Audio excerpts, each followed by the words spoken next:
말씀은요, 지금 베트남에 계신 우리 이순성 집사님께서 직접 찍으셔서 오늘 본문 말씀을 대신 봉독해 주시도록 하겠습니다. 안녕하세요. 베트남에 있는 이순성 집사입니다.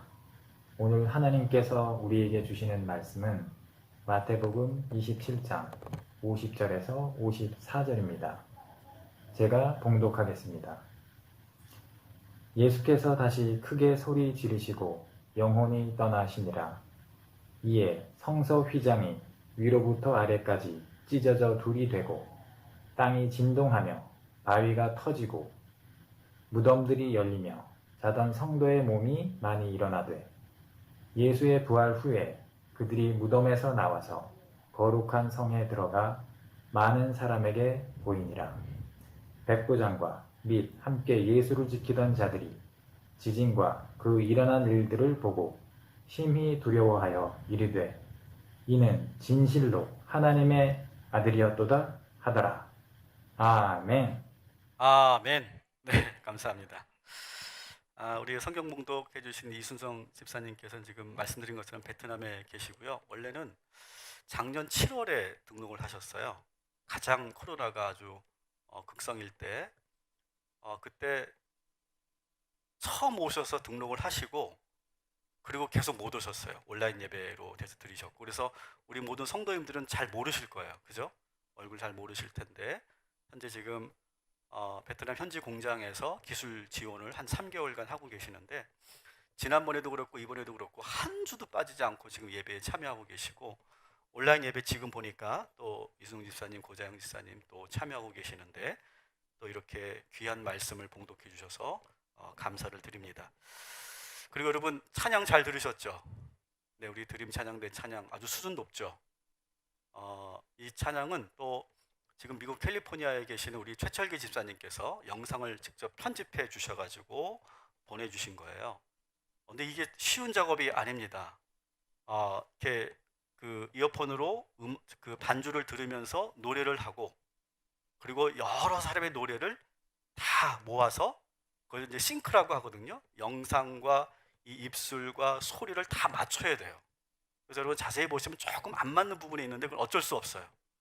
근데 아주 최선을 다해서 아주 좋은 찬양을 이렇게 잘 영상에 편집을 해주셔서 너무 감사합니다. 우리 드림 찬양대와 우리 최철기 수사님께 다시 한번 감사를 드리고, 또 지금 천안에서도 우리 이영철 집사님, 신영서 집사님 또 같이 예배 하고 계시고, 미국의 이병권 집사님, 유지원 집사님, 또 서산에 지금 박순영 집사님께서 지금 멀리 떨어져 있지만 지금 함께 예배하고 있고, 또 지금 보니까 실시간으로 온라인 예배 드리시는 분들도 많이 있고, 또 이렇게 현장에서 성전에 오셔서 예배하시는 분들도 참 많이 있습니다. 우리는 특별히 또 우리 디틴즈, 우리 또 디디청, 우리 청소년과 청년들이 같이 또 예배하고 있고, 원래는 우리가 같이 우리 디키즈 유치부서부터 모든 세대가 다 함께 예배하려고 했는데 지금 코로나 상황이 여의치 않아서 디키즈와 디주니어는 따로 지금 예배를 드리고 있습니다. 어쨌든 이렇게 곳곳에 여러 상황에 의해서 흩어져 있지만 우리가 예수 안에서 하나고 우리 동탄 꿈의 교회의 지체인 줄 믿습니다. 감사한 마음으로 우리 이순성 집사님과 우리 최철기 집사님께 박수해 주시기 바랍니다. 자, 우리 드림 찬양들을 위해서 박수해 주시기 바랍니다. 그리고 우리 다음 세대 우리 디틴즈, 디디청을 위해서 박수해 주시기 바랍니다. 네, 그리고 계속 박수 주세요. 온라인 예배 또 현장 예배 드리신 모두를 위해서 박수해 주시기 바랍니다. 네, 감사합니다. 자, 따라합시다. 예수 부활했습니다. 우리는 부활의 증인입니다. 우리에게 부활의 능력이 있습니다. 아멘. 오늘 그 믿음을 가지고 오늘 예배에 참여하시기 바랍니다. 오늘 본문은 예수님께서 크게 소리 지르시고 그 영혼이 떠나가셨어요. 운명하셨죠? 근데 그 순간에 그 직후에 어떤 일이 있었는가를 증언하고 있는 말씀이에요. 자, 50절 51절 같이 한번 읽어보도록 하겠습니다. 예수께서 다시 크게 소리 지르시고 영혼이 떠나시니라. 이에 성소 휘장이 위로부터 아래까지 찢어져 둘이 되고 땅에 진동하며 바위가 터지고. 아멘. 자, 여러분 뒤에 보시면 화려하게 지금 부활절 장식이 되어 있죠. 나이트 아닙니다. 지금 이것은 뭘 우리가 상징하려고 했냐면 오늘 말씀에 있는 거죠. 휘장이 찢어져서 뒤에 십자가가 보이죠. 예수 십자가가 드러나는 사건, 그것을 이렇게 형상화한 것이고, 또 부활절은 무슨 색깔입니까? 흰색이 우리의 상징이죠. 그래서 이렇게 디스플레이를 아주 예쁘게 멋있게 했습니다. 전사님이 한 12시까지 이 작업을 하신 걸로 알고 있는데, 하나님께서 오늘 부활의 능력을 듬뿍 주시기 위해서 이 모든 것들이 준비된 줄 믿습니다. 자, 예수님께서 크게 소리 지르신 후에 숨을 거두었더니 어떤 일이 일어났다고요? 그 순간에 지성소에 있었던 휘장이 위에서부터 아래로 찢어졌다. 그리고 땅이 진동하고 바위가 부서진 정도가 아니라 표현해 보니까 어떻게 되었어요? 바위가 터져버렸다. 완전 가루가 되어버렸다라고 하는 사건이 일어난 거예요. 이 사건은요, 예수님의 이 십자가가 어떤 의미가 있는지를 보여주는 아주 중요한 사건이고요. 또 두 번째로는 앞으로 예수님이 부활하시면 이 세상이 어떻게 변할 것인가를 보여주는 사건이에요. 자, 지성소가 찢어졌다라고 하는 것은 상당히 신학적으로 아주 중요한 의미가 있는데요. 휘장이 찢어졌다는 것은 유대인들에게는요, 대단히 충격적인 사건입니다. 성막이 만들어지고 또 솔로몬 시대에 성전이 만들어질 때마다 이 지성소는 항상 존재했었고, 그 수천 년 동안 한 번도 이런 일이 일어난 적이 없었어요. 지성소는요, 완전히 세상과 단절된 공간이에요. 완전히 단절된 새로운 영역이에요. 지성소는요, 아무나 들어갈 수 없어요. 여러분 잘 아시는 것처럼 대제사장만 들어갈 수 있어요. 이 대제사장도 아무 때나 들어가는 게 아니고 1년에 딱 한 번만, 대속죄일 때 딱 한 번만 들어갈 수 있어요. 이 지성소의 휘장은 뭘 의미하느냐? 거룩하신 하늘에 계신 하나님과 우리 인간 사이에 분명한 거리를 지금 만들어 놓는 것이 바로 이 휘장이에요. 지성소에 계신 하나님을 아무나 만날 수 없고 대제사장만 만날 수 있는데, 그래서 이 말은 뭐냐? 이 휘장은 거룩한 곳과 이 세상 것을 구별하는 거예요. 성과 속을 구별하는 그런 것이 바로 이 휘장이에요. 여러분, 우리가 가끔 뉴스에서 신문에서 이런 표현 자주 쓰죠. 성역이 무너졌다, 그런 표현을 자주 하죠. 근데 그 표현이 바로 이 휘장이 찢어진 이 사건을 모티브로 해서 나왔던 그런 표현이라는 걸 아실 거예요. 그런데 예수님께서 죽으심과 동시에 휘장이 찢어졌어요. 지금 그림에서 보시는 것처럼 그렇게 찢어졌어요. 여러분, 이것은 단순한 사건이 아니에요. 단순한 어떤 사고가 아니에요. 이것은 예수님의 십자가가 인류 역사를 완전히 뒤바꿔 놓았다는 사실을 보여주는 아주 어마어마한 충격적인 사건이에요. 그리고 땅이 진동하고 바위가 부서졌다라고 하는 것은 뭐냐? 이 세상이 예수 그리스도의 부활로 인해서 새롭게 재창조되었다. 창세기 1장 1절에 있었던 그 창조가 다시 땅이 진동하면서 혼돈 속에서 다시 새롭게 재편될 것이다 라고 하는 것을 자연적 현상을 통해서 보여주고 있는 사건인 거예요. 자, 우리가 이 휘장이 찢어진 사건을 신학적으로 여러분들에게 좀 소개하려고 해요. 휘장이 찢어졌다는 것은 하나님과 우리 사이에 가로막고 있었던 벽이 무너졌다라고 하는 거예요. 계속 말씀드렸습니다. 유대인들은요, 하나님을 아무나 만날 수 있다고 생각하지 않았어요. 오직 한 사람만 하나님을 만날 수 있었고, 나머지 99.9999의 사람들은 단 한 번도 하나님을 만날 수도 없고 만난 적도 없이 그냥 죽었어요. 오히려 하나님을 만나려고 가까이 가면 죽는다, 그렇게 믿었어요. 그러다 보니까 하나님은 늘 두려움의 대상이에요. 그냥 막연하게 두려움의 대상이고 공포의 대상이었어요. 그리고 이렇게 거리가 있다 보니까 하나님이 진짜 나를 사랑하시는지, 하나님이 진짜 마음이 무엇인지 그것을 느낄 수가 없었어요. 거리가 있다 보니까, 그 휘장이 있다 보니까. 대제사장들 통해서 하나님의 그런 뜻을 가끔은 듣기는 하는데 왠지 석연치 않았어요. 그런데 이 휘장이 찢어지면서 지성소가 완전히 개방되면서 우리가 하나님께로 가까이 갈 수 있게 되었다는 거예요. 지성소로 들어가도 더 이상 아무 일이 일어나지 않았어요. 그전에는 지성소만 들어가면 죽는다고 생각했는데 아무 일이 일어나지 않았어요. 누구나 하나님을 부를 수 있고 누구나 하나님을 만날 수 있는 그런 완전히 신앙의 변혁이 일어난 거예요. 그래서 지금 우리는 누구나 하나님의 이름을 부르고 가까이 와서 이렇게 예배할 수 있는 거예요. 따라합시다. 우리가 예배하는 이곳이 지성소입니다. 여러분이 지금 예배하고 있는 이 자리가 지성소인 거예요. 옛날 구약식으로 본다면 여러분은 어디서 예배 드려야 돼요? 저 문 밖에서 예배 드려야 되는 거예요. 그리고 저만 여기 들어와 있어야 되는 거예요. 근데 그 휘장이 무너짐으로 인해서 우리 모두가 다 지성소로 들어온 줄 믿습니다. 놀라운 사건이에요, 여러분. 부활하신 주님이 화해자가 되시고 하나님과 우리 사이에 화해자가 되시고 중보자가 되셔서 모든 장애물을 무너뜨리시고 이 휘장을 찢으시고 얼마든지 언제든지 아버지 하나님을 만날 수 있도록 하신 사건이 바로 이 휘장이 찢어진 사건이라고 하는 거예요. 두 번째로 지성소의 휘장이 찢어진 것은 성전이 무너진 것을 의미해요. 여러분, 그 당시 예루살렘 성전은요, 지성소를 중심으로 만들어졌어요. 이 성전의 핵심 본질은 지성소예요. 근데 이 지성소의 휘장이 찢어졌고 지성소가 지금 개방됨으로 인해서 어떻게 된 거예요? 지성소가 무너진 거고, 지성소가 무너짐으로 인해서 예루살렘 성전 전체가 무너진 거예요. 파괴된 거예요.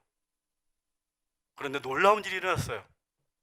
성전이 무너졌는데, 구약의 성전은 무너졌는데 진정한 성전은 어떻게 됐어요?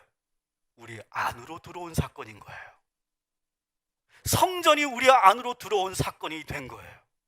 휘장이 찢어지면서 그 무너진 성전이 우리 안으로 들어왔다는 거예요. 십자가에 죽으시고 부활하신 예수님을 우리가 마음에 영접하면 어떤 일이 일어나는 줄 아세요? 성령님이 함께 하세요.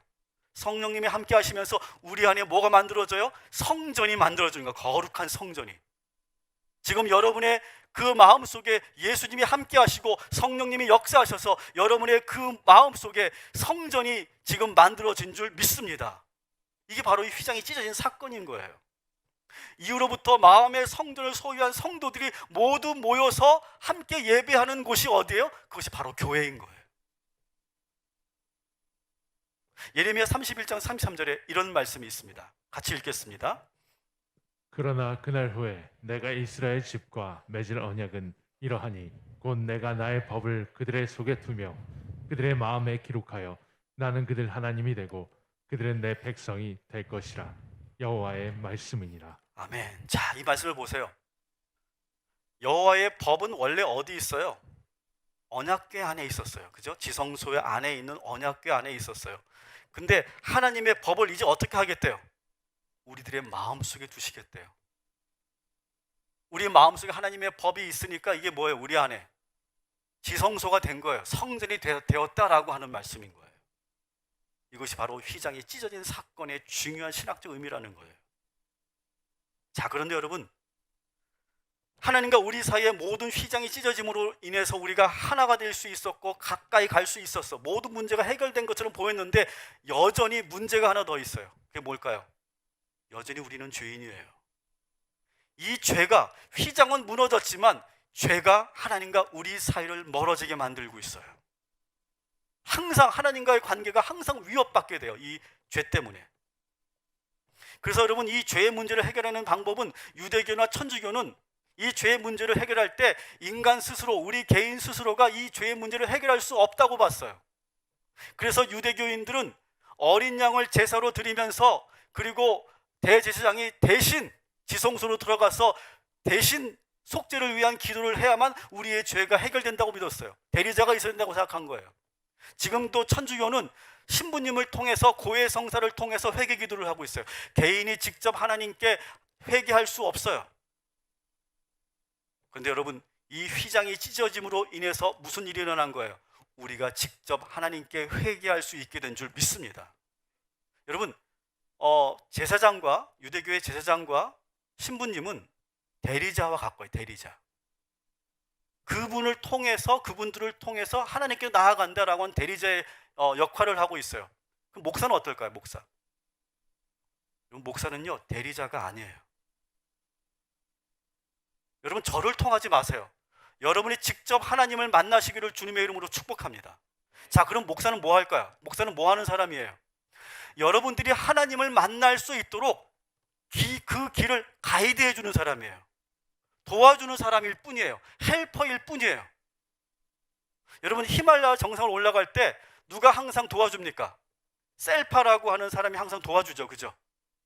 마찬가지, 우리가 하나님께로 나아갈 때 이 목회자들은 여러분이 하나님께로 잘 나아갈 수 있도록, 가까이 갈 수 있도록 뒤에서 가이드해주고 도와주고 중보해주는 사람일 뿐이에요.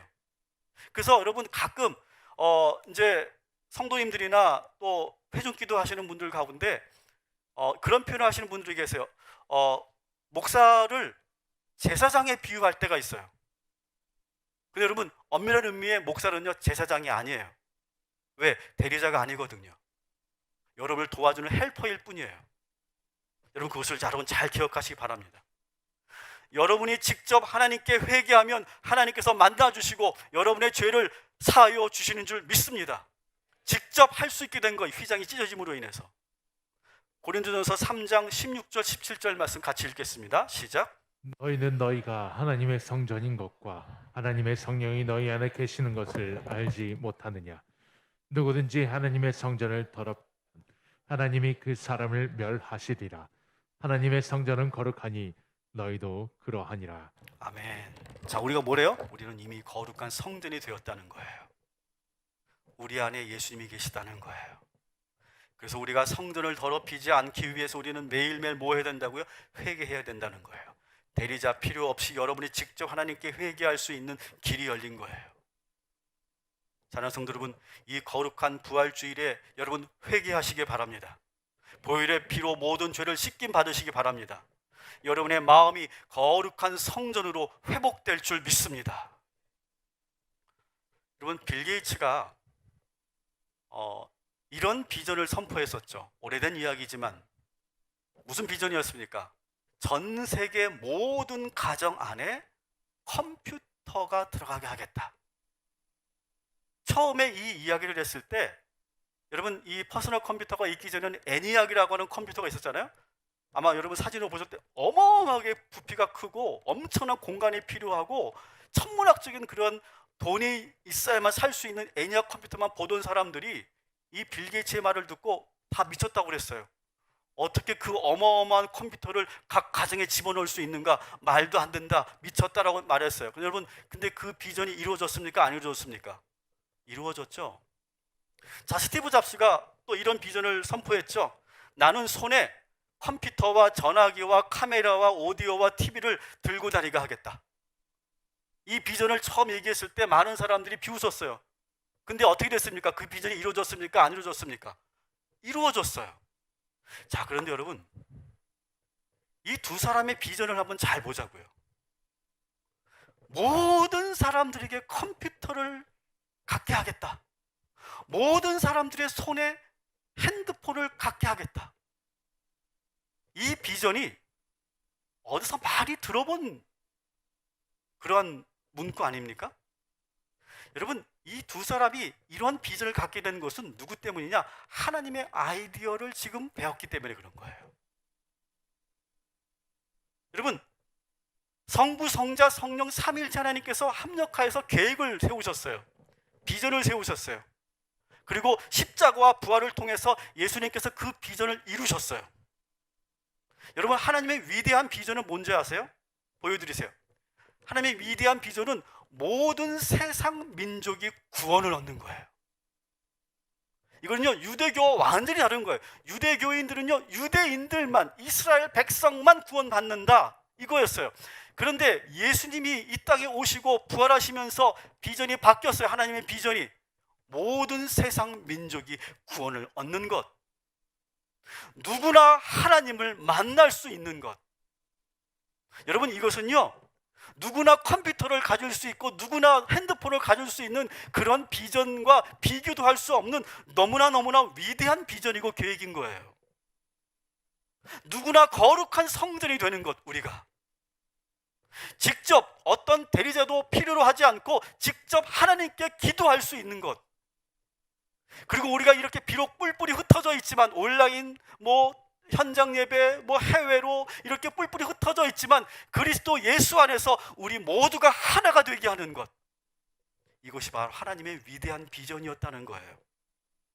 여러분, 그 비전이 이루어진 줄 믿습니다. 이 부활을 통해서, 휘장이 찢어짐으로 인해서. 많은 사람들이 이 코로나 시대를 보내면서 이런 말을 많이 하죠. 따라합시다. BCAC. 이게 뭡니까? 코로나 이전과 코로나 이후 이렇게 말하는데, 여러분 이것은요 오리지널이 있죠. 뭐예요? 따라합시다. BCAD. 여러분 이 세상은요 코로나로 중심으로 세상이 과거와 미래로 바뀌는 게 아니에요. 예수 그리스도 이전과 부활하신 예수 그리스도 이후로 이 세상은 완전히 바뀐 줄 믿습니다. 휘장이 찢어진 것은 부활하신 예수님이 이제 이 세상을 완전히 새롭게 하시겠다고 하는 비전을 선포하시는 거예요. 부활 이후에 우리의 삶을 달라질 줄 믿습니다. 우리의 모든 상황이 새로워지게 될 줄 믿습니다. 여러분 부활의 능력을 소유하시고 부활을 여러분의 삶 속에 선포하시기를 주님의 이름으로 축복합니다. 저희 교회는 부활주일이 끝나자마자 어떤 절기를 지키죠? 어떤 절기를 지켜요? 따라합시다. 기쁨의 50일. 자, 이 기쁨의 50일은요 우리가 만든 어떤 캠페인이 아니라 초대교회 성도들이 부활 사순절 40일을 마치고 그리고 부활주일을 경험한 다음에 그날부터 해서 50일 동안 기쁨의 50일이라고 하는 절기를 지켰어요. 그래서 우리가 지금까지 우리 교회가 설립하면서 매년 기쁨의 50일을 보내고 있는데, 그때마다 우리가 다양한 기쁨의 50일을 보내는 방법들을 여러분에게 제시했는데, 이번에는 기쁨의 50일 보내면서 여러분 전단지에서 보시는 것처럼 아프리카 성경 더하기라고 하는 이 프로젝트를 우리가 시작하려고 해요. 저희 교회가 지금 2월부터 성경 통독을 하고 있죠, 그죠? 여러분 잘하고 계신 줄 믿습니다. 뭐야? 잘하고 계시죠? 하고 계시면 아멘. 앞으로 잘할 거는 아멘. 네, 그렇게 하시면 돼요. 자, 성경 통독을 하고 있는데 여러분 성경을 읽으면서 지금 우리가 기뻐요. 은혜가 넘쳐요. 은혜가 넘치죠? 여러분 그런데 그런 생각을 해봐야 된다는 거예요. 나는 이 말씀을 들으면서 너무 기뻐. 근데 이 기쁨이 나만 누리면 되지 않고 나의 이 말씀의 기쁨이 누군가에게 전달될 수 있다면 얼마나 좋을까? 그런 생각을 우리가 해보자는 거예요. 그래서 이 기쁨을 이웃들과 나누자, 이 말씀의 기쁨을. 그래서 기쁨의 50일 동안 이 50일 동안 저희가 계산해 보니까 총 214장을 읽을 수 있게 돼 있어요. 214장. 자, 근데 이 214장을 어떻게 할 거냐? 한 장 한 장을 읽을 때마다 100원씩 적립하는 거예요, 여러분들이. 100원씩. 자, 100원씩 적립하면 50일 동안 100원씩 적립하면 214장을 적립하면 얼마죠? 21,400원. 자, 그러면 여러분이 이제 한 장을 읽고 100원을 적립하잖아요. 그러면 교회가 또 100원을 적립할 거예요. 그렇게 할 거예요. 그래서 여러분들이 읽고 또 적립하고 또 그만큼 교회가 적립하고, 여러분이 많이 읽으면 읽을수록 교회도 더 많이 적립하게 되겠죠. 자료에서도 보시는 것처럼 5,000원이면요 성경책 한 권을 우리 이웃들에게 전할 수 있대요.